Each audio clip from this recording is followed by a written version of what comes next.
Updating your billing information on Canva Pro is a straightforward process. Follow these steps to ensure your payment details are current.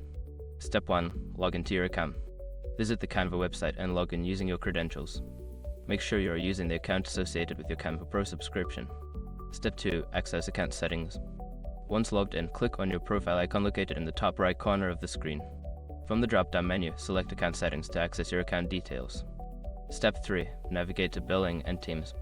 In the Account Settings menu, look for the Billing and Teams section.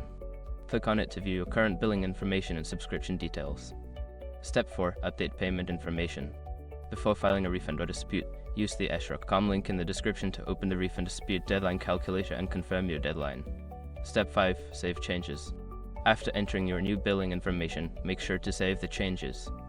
Look for a Save button at the bottom of the page and click it to confirm your updates.